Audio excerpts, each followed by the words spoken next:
Bantuan program Keluarga Harapan di Surabaya diduga dipotong oknum tak bertanggung jawab hingga Rp100.000. Informasi terbaru akan disampaikan koresponden CNN Indonesia, Eka Rima. Eka, hingga saat ini sudah berapa keluarga yang melaporkan tentang adanya pemotongan bantuan PKH dan apa alasan yang diterima warga terkait pemotongan dana tersebut?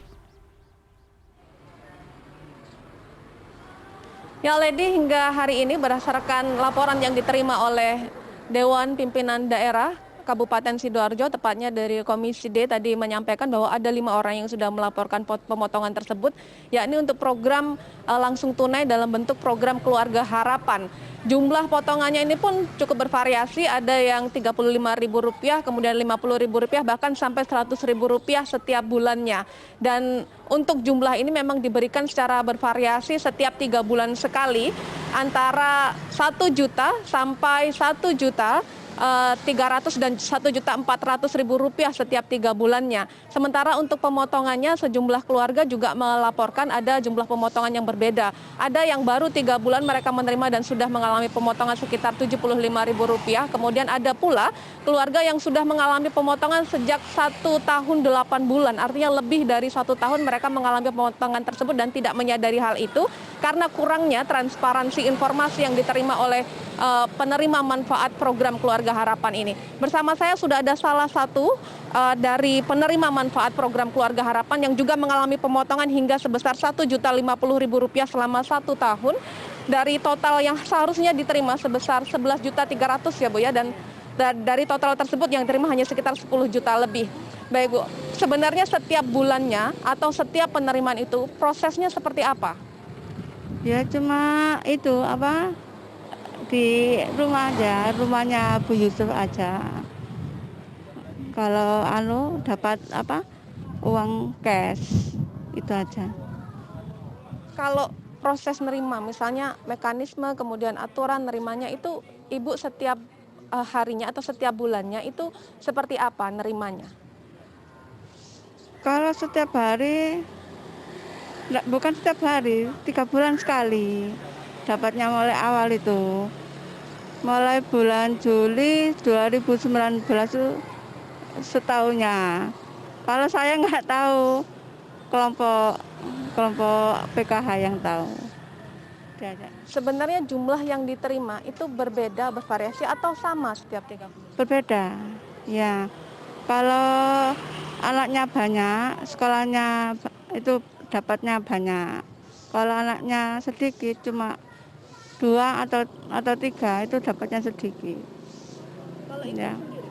Kalau ibu itu anaknya banyak, dapat 1.410.000.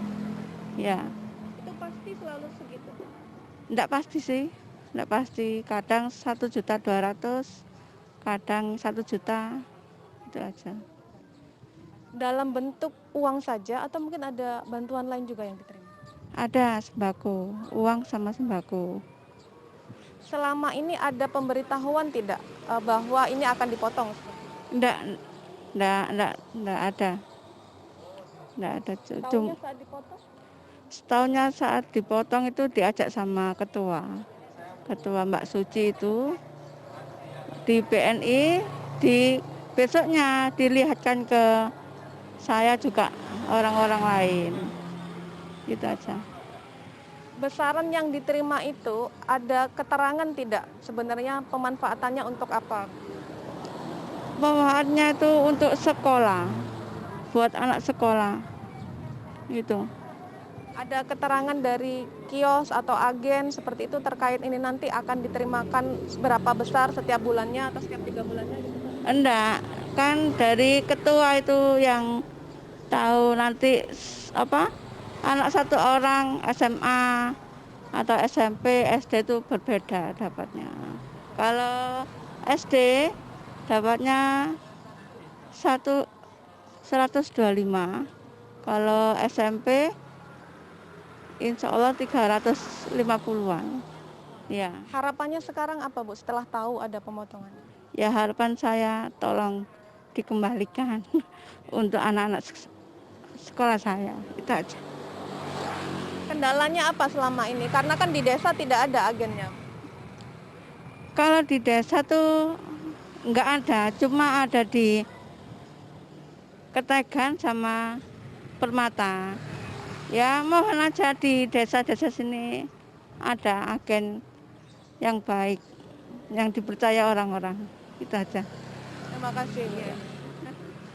Lady, itu tadi yang disampaikan oleh para penerima manfaat dari program Keluarga Harapan ini, diketahui bahwa sebenarnya mereka tidak tahu secara pasti terkait berapa besar jumlah yang mereka terima karena bervariasi setiap keluarga penerima manfaat tersebut, mulai dari anak sekolah dasar, kemudian sekolah menengah pertama sampai sekolah menengah atas itu memiliki variasi jumlah bantuan yang berbeda. Itu pun setiap kepala keluarga akan menerima jumlah yang berbeda juga berdasarkan klasifikasi yang diberikan oleh kementerian ataupun dinas sosial terkait.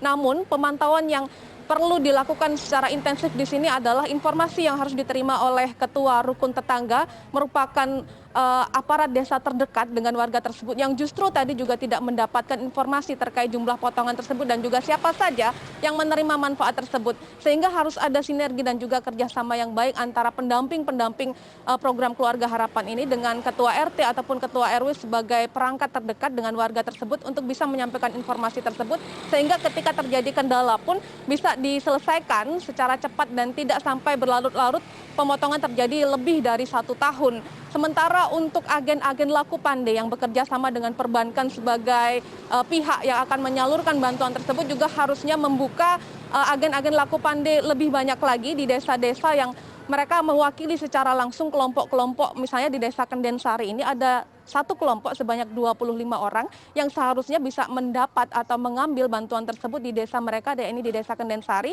tetapi mereka harus mengambil di desa lain karena di desa Kendensari ini tidak ditemukan agen-agen laku pandai yang bekerja sama dengan perbankan tersebut, sehingga kontrol dari pemerintah desa pun sulit. Ini yang juga dialami oleh beberapa desa yang lainnya. Berdasarkan keterangan dari Dewan Pimpinan Daerah tadi menyatakan bahwa sebenarnya ini adalah kasus gunung es karena tidak hanya di Kabupaten Sidoarjo ataupun di desa Kendensari ini saja, dugaannya banyak pula terjadi di desa-desa yang lain pemotongan-pemotongan yang tidak diketahui oleh penerima manfaat tersebut yang seharusnya dikontrol secara langsung oleh dinas sosial ataupun dinas-dinas terkait. Selain itu, pendataan terkait warga kurang mampu pun juga cukup amburadul di pemerintahan seluruh Indonesia pastinya yang disampaikan oleh DPRD Sidoarjo tadi. Tidak hanya di Sidoarjo saja, bahwa ada banyak sekali data mulai dari data catatan sipil, kemudian dari data dinas sosial, kemudian data BPS memiliki data-data sendiri terkait warga-warga yang terhitung tidak mampu dan juga tidak ada pembaharuan data tersebut sehingga mereka yang seharusnya tidak menerima bantuan tersebut namun faktanya masih menerima bantuan karena tidak ada update data terkait bagaimana tingkat perekonomian mereka berdasarkan penilaian dan juga berdasarkan aturan-aturan yang sudah ditetapkan oleh pemerintah tersebut. Sehingga pembaharuan data ini penting untuk dilakukan supaya bantuan-bantuan yang seharusnya bermanfaat bagi masyarakat ini bisa diterimakan secara manfaat dan juga secara tepat sasaran dan juga dapat dikontrol secara baik sehingga tidak ada penyelewengan anggaran atau juga pemotongan yang tidak diketahui oleh penerima manfaat.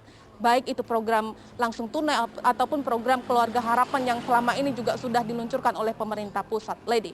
Baik, terima kasih ya Karima untuk informasi Anda. Selamat bertugas kembali.